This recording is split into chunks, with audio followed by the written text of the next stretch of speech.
This is a short video on how to find 1950 census forms, good high quality, high resolution forms on the internet. It's the population and housing schedules. So here I am holding the population schedule, you can see it, and then on the back is going to be the housing schedule. So there's only one page that has both schedules, and that's what the census takers had to fill out. The sheet is about 19 by 22 inches in size. It's a pretty big sheet. And here I'm measuring it. It's a little bit, a fraction over 22 inches in height. And in width, it's pretty much exactly 19 inches. On the Facebook group 1950 U.S. Census for Genealogists, there was a recent request by Brian M. for the location of a pristine PDF copy of the 1950 Census population schedule. The suggestions presented did not meet Brian's criteria, and so I decided that I would have my own copy scanned and put it online. This short video then will discuss the existing high-resolution online census forms, where to get my new scans, and also allow me to clarify some online information about sample lines on the 1950 census form.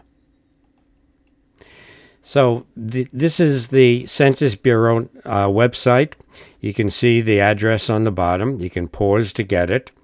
They have the 1950 form. The front is 4 megabytes, and the back document is 5 megabytes. So this is pretty much adequate for most people's information. You can go and get these and look at them in high resolution. But they are filled with ink blots and holes in them and creases, etc. The National Archive recently opened up their 1950 Census Records Information website, and there's the address for it there. They have all the blank census forms right there that you can get. And 2 of them are going to be this single sheet, front and the back. But it's stamped and it shows creases, etc. So a lot of these were in people's collections for a long period of time and show regularities.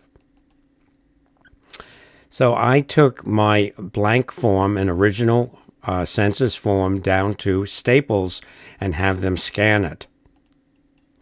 They had a very large scanning machine. You can see that they just put it into the machine, and they also showed me what it looked like, at least the back part of it. And then when I got home and looked at the scans, I realized that the bottom one looked fine, but the top one, as you can see from that slide, that the scan of the population schedule is at an angle. So Steve Morse used Photoshop to adjust the image, but that increased the size of the PDF file. In retrospect, of course, I should have just gone back the next day and had them rescan the document. These are very large files as a result of my telling them I wanted to scan them at 600 dpi.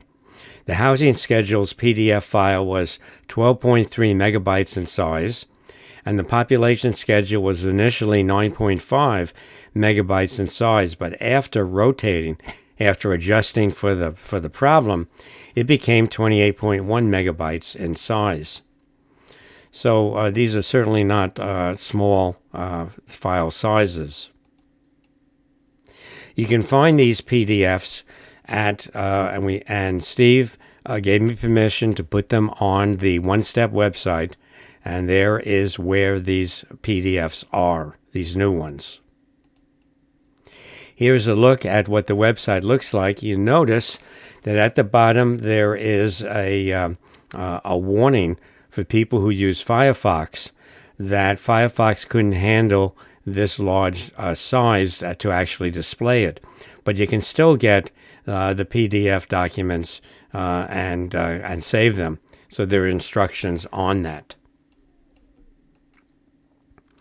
I'm also going to put the population schedule, the 9.5 megabyte scan, on my Dropbox account. I mean, if the angling doesn't really bother you, at least you'll have this file available. And there is where the address is for that. While I'm doing this video, let me correct a misconception about sampling lines on the 1950 population schedule form that I've seen online. So here we have the Census Bureau website's graphic. You notice there are 6 heavy lines here. If a name appeared on those lines, they were asked additional questions, supplemental questions on the bottom. So that 1 out of 5 people, 6 people out of 30 on this sheet, were asked these additional questions, 20%. And actually, one of them was asked additional questions, a sample of a sample. Now, Ancestry just opened their, at least it came to my attention, on their Family History Learning Hub, information about the 1950 U.S. Census. And they say that and this is directly from their website, the 1950 census also included supplemental questions on each census page. The 4th person, and then every subsequent 5th person was asked supplemental questions, for a total of 6 people per page. Well, that's only partially true, as you will see, so I want to correct that. Where did they get that assumption from? They probably got it from the Census Bureau, the form that they showed. And here you can see that the first sampling line is on line 4, and then 5 more, 9, 5 more, 14, and so on. However, the form that I had scanned actually starts on line 5 for the sample, and then every 5 lines after that, there is another sampling line.